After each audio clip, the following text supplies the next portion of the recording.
This video will be about this product here, gutter and flashing, made by DAP. I will be reviewing this product that I've used, and right away I'll tell you what the answer is. It's highly recommended. I really like this product.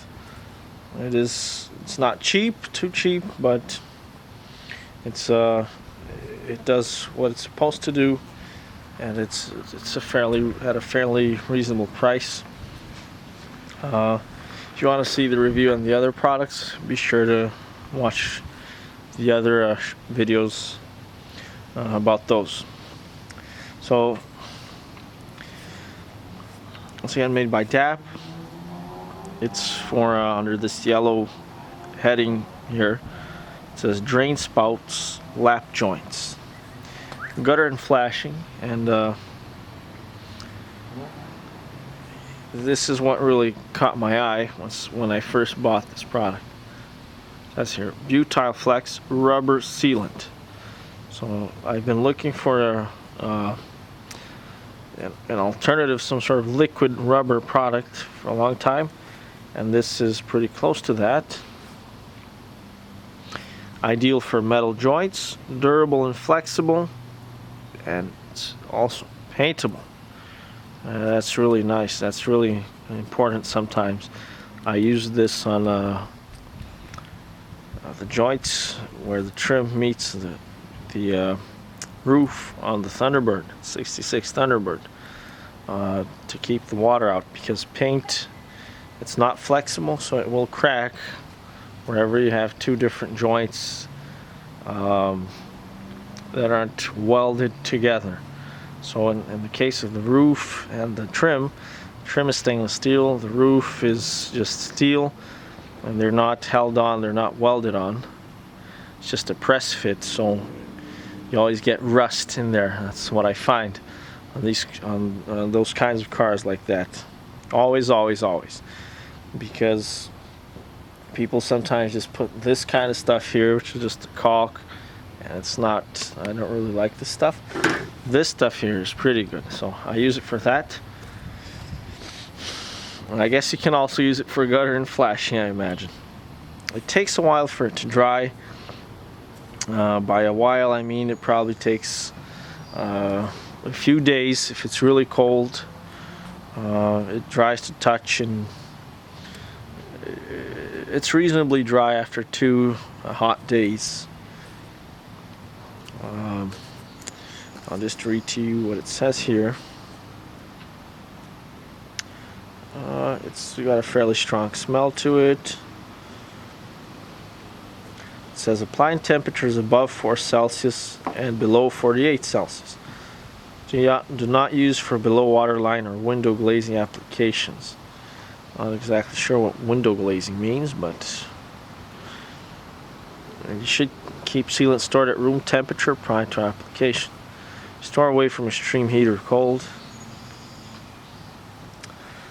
Surface must be dry, clean and free. That's obvious for any product. The minimum bead size of 1/8 of an inch.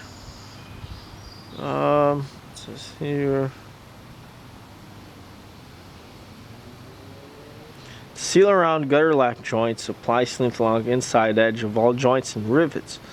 Blah blah blah blah blah blah. Let's see what else it says here that's important. Support jointed surface for 8 hours. So I've used this on the oil pan as well, and it works really well. Clean up uncured sealant with mineral spirits before it skins over. So once it's hardened, it's resistant, it's gasoline, diesel, oil proof. It says cured caulk must be cut or scraped away, so they actually call it caulk, but. And here's the interesting part. Allow to dry 7 days, longer in cool or humid conditions before painting with latex or oil-based paints. So it does take over a week, or about a week, to fully cure. Alright, so The texture, as for the texture, it dries up fairly rubbery. It feels a little bit more, how can I say, a little bit lighter than compared to like the weight when compared to this one here. It's a Waterlight. This seemed a little bit heavier. This seems it's more of a little bit more towards the silicone kind texture, but same as for the other polyurethane product. It's the best way to describe the texture and the feel is of molten bubble gum. If you ever got a bubble gum, got it off of your mouth, and you left it on a direct sun for a few minutes or maybe an hour until it melts. It's really sticky. You can't get it off of anything, and that's what this product is like. This one is actually, it doesn't say it's a polyurethane, it's actually butyl flex. Not exactly sure what that means. It's some sort of trademark, but it says it's a rubber sealant, and once again it dries to a rubber texture.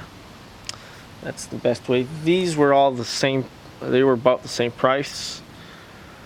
I couldn't really find one advantage of one over the other, but I haven't done a lot of testing on these products.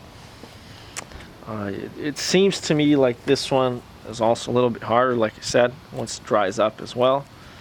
This one feels a little bit softer, so more it's not easy to describe, but they're about the same price, and if they didn't have one, I just get the other. Doesn't seem like it's a major difference in terms of what I need it for. What else can I say about this? This one, it's nice that it's white. You can get it in other colors. You can also get it in black and gray, I think, so sometimes that's important. If the paint is white, you obviously want this to be white as well, because even if the paint chips off or whatever, it's still white. This is still white. But if you have something like a gray one or a black one, then you either got to paint it really well, and if you miss anything or if it gets scratched, then the black sealant shows through. So I always want to try to keep the same color. Not much else to say about this. I've used quite a bit of this on I've used it on the Rambler's engine bay to seal seams, welding seams, and other just regular seams that have been spot welded.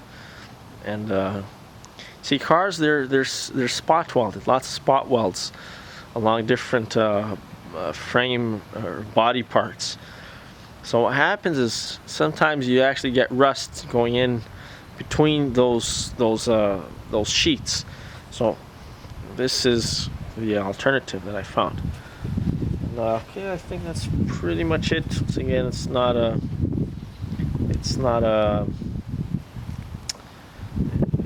polyurethane, but it performs pretty much the same, at least to the extent of my knowledge. This one's just the same as the other one. These are just exactly the same. Just to show you that I've used two of these already. So I think that's done for this video.